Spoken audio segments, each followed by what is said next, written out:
بەڵێ سەددامە لە کۆڵکە و بەڵام لە سەددام خراپتر هاتە مەیدانەوە. لەوەها ڕۆژێکدا مامۆستا شێخ محەممەدی بەرزنجی سەرکردەی شۆڕژگێڕ و کەسایەتی دیار و زانەی ئیسلامی کوردستان و پێشەوای کۆمەڵی ئیسلامی کۆچی دوایی کرد.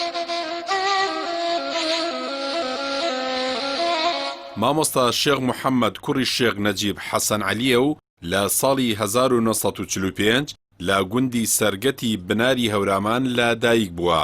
قۆناغەکانی خوێندنی لە تەمەنی 6 ساڵیەوە لە حوجرە دەست پێکردووە و بۆ بە دەستێنانی زانست و زانیاری و شارەزابوون لە بنەماکانی زانستی ئیسلامی بەشێکی زۆری باشوور و ڕۆژهەڵاتی کوردستان گەڕاوە.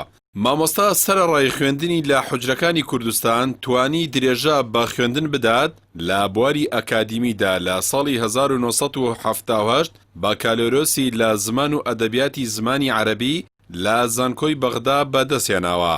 مامۆستای کۆچکرد و یەکەم قۆناغیکاری سیاسی لە ساڵی 1970 دەست پێکرد و بەنهێنی بڕیاریدا ڕێخستنێکی ئیسلامی لەگەڵ چەند مامۆستا و زانا و کەسایەتیەک بە ناوی بزوتنەوەی پەیوەندی ئیسلامی دروست بکەن. ئەگەینە ئامانجە ئەساسیەکان کەچەکی ئازادی گەلی کورد و ڕزگاری کوردستان کردوەتە شان. دوای ئەوەی لە ساڵی 1983 ڕژێمی بەعز بڕیاری دەستگیرکردنی دەدات، مامۆستای کۆچ کرد و بڕیاریدا کۆچ بکات و باشووری کوردستان جێبهێڵێت. دوای ماوەیەک لە کاری نێنی لە ساڵی 1984 بزوتنەوەی پەیوەندی ئیسلامیان ڕاگەیاند و مامۆستا شێخ محەممەدی بەرزنجی بووە یەکەم ڕابەری ئەو بزوتنەوەیە. هاوکات لەگەڵ ڕاپەڕینەکەی ساڵی 1970 شارە زور و کۆچی زانایانی ئیسلامی بۆ دەرەوەی باشووری کوردستان وشەی پەیوەندی لە بزوتنەوەکە لا دەبرێت و ناوەکەی دەگۆڕێت بۆ بزوتنەوەی ئیسلامی لە کوردستانی عێراق. کەسانێکەوە بیانەوێت دین پەروەر بن، نیشتمان پەروەر بن، ئەبێ ئاگایان لە مناڵێکی سەربەشکەرێ تا پیاوێکی 100 ساڵە. لە ساڵانی هەشتاکان و لە سەردەمی دەسەڵاتی بەعزدا مامۆستا شێخ محەممەد بە یەکێک لە وتاربێژە حەقبێژەکان ناوبانگی دەرکردبوو. هەر ئەوەش وای کرد زۆرترین کات لەلایەن دەستگا ئەمنیەکانی بەعسەوە چاودێری دەکرا و گرفتی بۆ دروست دەکرا. چەندین جاریش لەلایەن دەستگا ئەمنیەکانەوە دەستگیر کراوە بۆ ناوچەکانی ناوەڕاست و باشوور عێراق دوور خراوەتەوە.